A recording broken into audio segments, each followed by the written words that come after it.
Segunda-feira, dia 30 de setembro, eu começo a edição de hoje com imagens de um acidente na BR-040 em Lusiânia, na altura do Jardim Gá. Os detalhes eu te mostro daqui a pouco. Em Lusiânia, o Ministério Público investiga uma suspeita de nepotismo na prefeitura, envolvendo o secretário de Finanças e o filho dele. Em Valparaíso, a reclamação dos moradores é a respeito de uma cratera que não para de crescer. Dá só uma olhada nessas imagens. O buraco é gigante, foi necessário interditar uma rua. Em Cidade Ocidental, para encerrar o Setembro Amarelo, eu trago um exemplo de um homem que se curou da depressão, espalhando caixinhas com mensagens positivas e motivacionais. Na Chapada dos Veadeiros, em Alto Paraíso, depois de 9 dias, os bombeiros conseguiram controlar o incêndio que devastava o Parque Nacional. Ao vivo, eu converso com um dos bombeiros de Lusiânia, que esteve no local para ajudar nessa força-tarefa. O Jornal Anhanguera, primeira edição, já está no ar.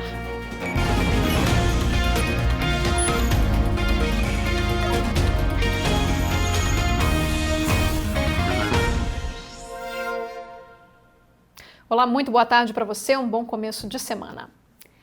Teve acidente na manhã de hoje na BR-040. O reboque de um caminhão se desprendeu e caiu na rodovia. O acidente foi no sentido Lusiânia, próximo ao posto Machado, e fez com que equipes da Via 040, empresa responsável pela BR, interditassem uma faixa. Nesse momento, o trânsito segue normal, mas até as 8 horas da manhã havia pelo menos 2 quilômetros de lentidão. O caminhão tem 25 metros. Apesar do susto, ninguém ficou ferido. Qualquer novidade sobre esse caso, a gente volta com mais informações.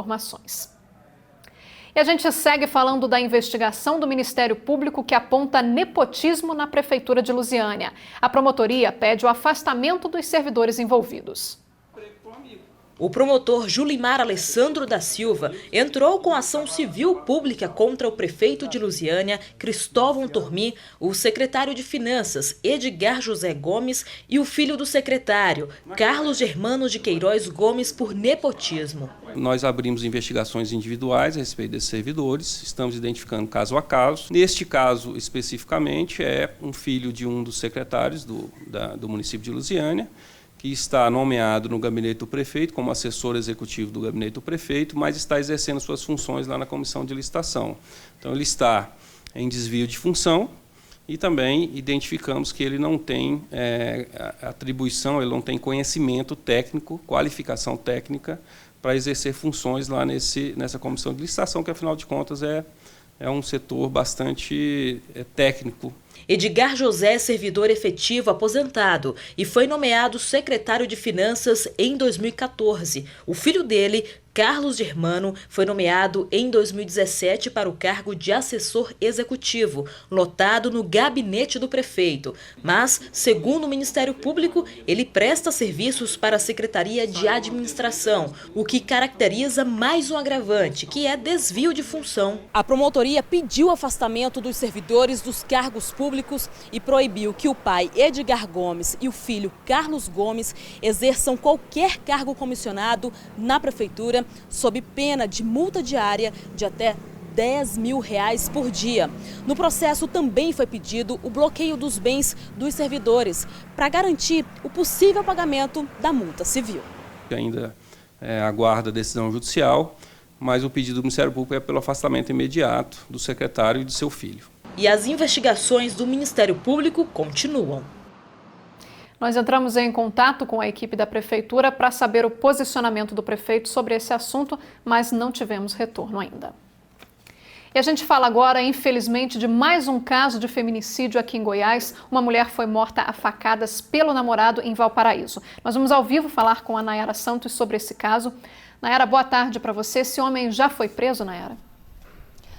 Ele foi preso em flagrante ontem mesmo, viu, Thalia? Boa tarde para você, boa tarde para todo mundo que está ligado aqui na TV Anhanguera. Bom, o Wellington Santos, de 27 anos, foi encontrado pela Polícia Civil na casa do irmão dele, que fica bem perto aí do local onde aconteceu o crime. De acordo com a polícia, Jacenil de Almeida Correia, de 29 anos, foi encontrada com marcas de facadas. Ela só estava usando, gente, uma peça íntima. O Wellington chegou a confessar que matou a mulher, mas ele disse que estava bêbado e que não lembra como que tudo aconteceu. Mas a polícia informou para a gente que ele teria chegado de madrugada em casa. A mulher teria questionado ele aí, né? Por que ele chegou tão tarde em casa? Foi quando começou uma discussão e ele deu 2 facadas no pescoço da mulher, que chegou, né, a pedir socorro. Uma vizinha ouviu o pedido de socorro dela, chamou uma ambulância, mas infelizmente não deu tempo dessa ambulância chegar e ela morreu no local. Ainda de acordo com a polícia, o Wellington já tem um boletim de ocorrência feito pela própria vítima aí na época por violência doméstica, mas agora ele pode responder por feminicídio e o crime aí, né, a pena do crime pode ser de 12 a 30 anos de prisão. Thalia? Tá certo, Nayara. Infelizmente, mais um caso de violência contra a mulher, né? Obrigada, bom trabalho para você. E depois de 9 dias, bombeiros e brigadistas conseguiram controlar o incêndio que atingia a Chapada dos Veadeiros. Mais de 90 pessoas participaram dos trabalhos. A chuva que caiu na região no fim de semana ajudou no combate às chamas. Cerca de 90 pessoas, entre bombeiros, sentada, brigadistas do IBAMA, do Instituto Chico Mendes e voluntários de uma rede contra o fogo, fazem parte da força-tarefa para combater o incêndio. Eles montaram uma base improvisada no aeroporto de Alto Paraíso. Os incêndios na região da Chapada dos Veadeiros já começaram há muito tempo e já estavam vindo em combate há muito tempo, vários meses. Mas esses 2 grandes incêndios agora que geraram essa mobilização toda começaram no sábado da semana passada. Um grande incêndio no entorno do parque, que acabou adentrando a sua unidade, e depois um segundo incêndio em outra região que também tomou grandes proporções, e é essa estrutura que nós estamos trabalhando hoje.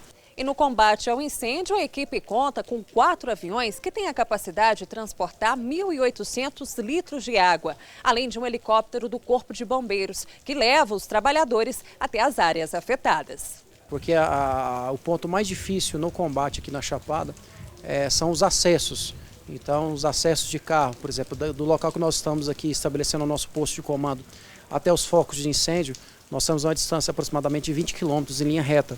Em 2017, o Parque Nacional da Chapada dos Veadeiros teve a pior queimada da história. O fogo destruiu 65 mil hectares. Este ano foram queimados 6 mil hectares. Os bombeiros acreditam que o incêndio pode ter sido criminoso. Nós já acionamos a Delegacia Estadual do Meio Ambiente, onde será investigada as causas do incêndio. Nós suspeitamos de um incêndio realmente criminoso e a gente precisa achar esses culpados, né, esses responsáveis, né, para que eles possam responder por isso, para que cenas igual essas não aconteçam mais. Segundo o Instituto Chico Mendes, esse efetivo de 90 pessoas que trabalharam no combate às chamas deve permanecer ainda no parque por mais uma semana por precaução.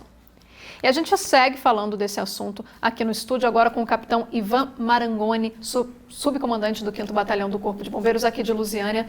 Capitão, obrigada pela sua participação. Eu que agradeço, bom dia. Capitão, você esteve envolvido aí nessa força-tarefa dos bombeiros que foram levados lá para a Chapada, né? Conta pra gente como foi esse trabalho nesse fim de semana. Exatamente. O trabalho lá foi bastante intenso, né? Principalmente nas últimas 72 horas, até a contenção lá desses focos, onde foi mobilizada uma grande força-tarefa, muitas viaturas, aeronaves, o emprego de drone também para estar monitorando, pontuando esses locais exatos, e dessa forma nós conseguimos aí êxito na missão. E Marangon, bombeiros de todo o estado foram levados para lá? Exatamente. O principal efetivo foi aqui do 4º Comando Regional, né, que é essa região de Lusiânia, o entorno aqui até Posse, e além de militares especialistas que vieram de outros municípios do estado. E o que vocês encontraram lá? O fogo ele teria começado dentro ou fora do parque? Porque atingiu essas 2 áreas, né? Uma parte ali do Parque Nacional e também fora dele, né? Exatamente. Há indícios de que tenha começado fora do parque e aí adentrou o parque. Ainda está em fase de investigação para se ter uma melhor precisão do início desse incêndio florestal. A suposição é que teria sido criminoso, né? Normalmente, proprietários rurais, eles utilizam, eles colocam fogo, de repente, para caça. O que acontece ali naquela região para ter tantos incêndios ali no parque? Exatamente. Pode ter acontecido essas situações, né? Aí só a perícia para determinar mesmo. Mas pode ter sido um incêndio, a princípio, controlado e que fugiu, né? Aí o controle desses proprietários que eventualmente tenham colocado, ou algum caçador para afugentar os animais, mas isso não dá para precisar ainda. E, capitão, qual a maior dificuldade de vocês lá? nós tivemos bastante dificuldade de acessar os pontos de focos de incêndio. O relevo é muito acidentado, a área é bastante extensa, né? Não há estradas, o acesso por terra, então fica limitado. Somente com a chegada da aeronave que nós conseguimos colocar os militares e os brigadistas em pontos mais estratégicos e mais próximos das linhas de fogo. A mata ali é muito fechada, né? Não, a mata ela é bastante extensiva, mas não é de grande proporção. O que dificulta mesmo é o relevo, bem pedregoso, acidentado. Né? Exatamente. E vocês chegaram a encontrar animais afugentados, saindo ali daquela região? Existe algum número de animais mortos lá? Não localizamos nenhum animal morto em decorrência desse incêndio, mas assim, com certeza o habitat deles ali foi atingido, então isso afugentou alguns animais para outros locais. E essa situação lá foi bem visível nesse sentido. Você chegou a comentar agora há pouco também, né, que teve um caso, né, de alguns equinos que vocês viram ali próximo, né? Conta pra gente mais ou menos o que aconteceu. Exatamente. Na parte externa ao parque, naturalmente, né, tinha uns 4 cavalos lá que com esse fogo que estava bastante intenso por ser uma região de pastagem, aí eles ficaram acuados. Aí rapidamente mobilizou-se a aeronave com brigadistas que colocou nesse local lá, foi controlado o incêndio e aí acalmou esses animais. E, capitão, se a gente for comparar, né, com o incêndio de 2017, né, que atingiu ali cerca de 1/4 do parque, foram 65 mil hectares, a gente pode dizer que o incêndio agora foi de proporções bem menores, né? Qual foi a diferença? Foi a ação dos bombeiros ali no local? Foi por onde o fogo começou? Por que essa diferença tão grande? Agora o incêndio, felizmente, de proporções bem menores, né? Sim, praticamente menos de 2% do parque foi atingido, né? Eu acho que o grande fator que contribuiu para o controle rápido desse incêndio florestal foi a mobilização, né, um golpe único que foi aplicado lá, muitos recursos, tanto de pessoas como de equipamentos, e rapidamente conseguiu se conter, acessar rápido o local de combate, né, isso aí foi o grande diferencial. A chuva colaborou também esse fim de semana? Sim, na sexta-feira deu uma pequena garoa lá na parte dentro do parque, que aí na sexta mesmo a parte interna do parque foi controlada totalmente, né. Isso aí ajudou sim, baixou a temperatura, elevou a umidade do ar, esses fatores nos ajudaram bastante também. E, capitão, como fazer para evitar que novos incêndios como esse ocorram lá no parque, principalmente, né? Você falou que poderia ter sido ali um incêndio que era para ter sido controlado e não conseguiram controlar. Isso é recomendado ou não? Os incêndios controlados, eles são permitidos, mas desde que haja realmente uma logística, né, amparando essa situação, para evitar a fuga do controle. Então, fazer os aceiros certinhos, né, mobilizar e ter a devida licença para isso, um pessoal com equipamentos e em horários apropriados também, para não virar um desastre ambiental. Capitão, só para a gente finalizar, como muitas áreas ali, né, de habitat natural dos animais foram prejudicadas, a gente imagina que esses animais eles saiam daquela região, né? É preciso ter mais atenção nas estradas, animais atravessando a pista, existe esse risco por lá? Sim, existe, tem bastante, principalmente o tamanduá-bandeira, que é um animal, né, de porte considerável, ele pode estar transitando nas rodovias ali, então a condução por essa região seja mais atenta, né, para evitar um acidente aí com animais e de trânsito também. Capitão, a gente sabe que algum efetivo ainda permanece lá, né, por precaução, mas os bombeiros aqui de Lusiânia, eles ainda podem ser chamados? Sim, nós estamos pronto emprego, né, as chuvas começaram, mas não são de maneira intensa e frequente. Nós estamos a pronto emprego, tem os brigadistas que estão lá monitorando a área, o quartel de Planaltina, tem militares lá mais próximos que a qualquer momento pode deslocar também. O monitoramento continua até firmar aí e passar esse período de estiagem. Ok, capitão, muito obrigado pelas suas informações, pela sua participação aqui no nosso jornal. E em Lusiânia, um homem foi preso este fim de semana suspeito de tráfico de drogas. Segundo a polícia, Alex Francisco de Souza, de 39 anos, foi preso depois de uma denúncia anônima. De acordo com a denúncia, Alex seria o chefe de um ponto de venda de drogas no Parque Santa Fé, em Lusiânia. Ele foi flagrado pela equipe da Polícia Civil quando saía de casa para fazer uma entrega de entorpecentes. Os policiais encontraram no imóvel porções de cocaína e maconha. Ele foi levado para a delegacia e deve responder por tráfico de drogas. E olha só que história absurda, um crime bárbaro lá em Rio Verde. Um homem foi preso suspeito de matar e colocar fogo numa cadela. As denúncias começaram a chegar na delegacia da seguinte forma: vizinhos desse homem ligaram dizendo que ele estava ameaçando várias pessoas no bairro com uma faca e falando que mataria alguém. Os vizinhos contaram ainda que o homem disse que, como não achou a pessoa que ele queria matar, acabou decepando a cabeça da cadela dele e que iria atear fogo no animal. Os policiais foram até a casa e encontraram uma fogueira com a cadela queimada e degolada. Na casa, os agentes encontraram também outros 3 cachorros e levaram todos para a delegacia. O homem foi preso. Ele disse para a polícia que não matou a cadela, mas confessa ter colocado fogo no animal. Ele falou que não tem documentos porque era morador de rua, mas se identificou como Valdecir Ferreira de Souza, de 31 anos. Ele contou que já cumpriu pena por homicídio. Agora, ele deve responder por maus tratos. E um caso agora que serve de alerta: o superaquecimento do motor de um aquário pode ter provocado um incêndio num apartamento em Goiânia no fim de semana. Os bombeiros chegaram rápido e controlaram o fogo, mas para os vizinhos foi um baita susto. Na rua em frente ao condomínio, no Jardim América, muitos moradores assustados. Eu fiquei muito assustada e muito preocupada com as crianças, né? Minha vizinha lá, mas graças a Deus eu só esperava voltar para casa. Por causa da fumaça, eles tiveram de evacuar o prédio. Havia risco para todo mundo. Esta dentista demorou a entender o que estava acontecendo. Eu escutei um barulho forte do bombeiro. De curiosidade, eu fui para a janela e o pessoal da torre da frente estava fazendo sinal para eu descer que estava pegando fogo. Eu estou 3 andares abaixo e vim correndo com os 2 no colo, com a escada e no desespero total. O fogo foi no 18º andar deste apartamento. Os donos não estavam. Quando os vizinhos viram fumaça, logo chamaram os bombeiros. A rapidez com que chegaram foi determinante para impedir que o fogo se alastrasse. Por isso, os estragos foram mínimos. O incêndio pode ter começado no motorzinho do aquário. Muito provavelmente, pelo que nós pudemos verificar, foi uma pane elétrica no motor do aquário. Havia bastante material combustível, né? Era próximo a guarda-roupa, cortina, mas felizmente nós conseguimos preservar mais de 95% do apartamento inteiro.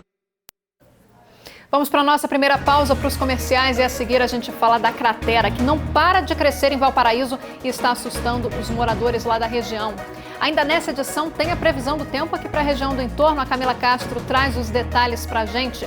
E hoje é dia do quadro Vamos Ajudar. Eu vou te mostrar a história da Dona Maria. Ela e o marido estão precisando muito de ajuda. Hoje, por exemplo, eles não têm nem o que comer no almoço e a gente sabe que você certamente vai ajudar essa família. Nós voltamos já.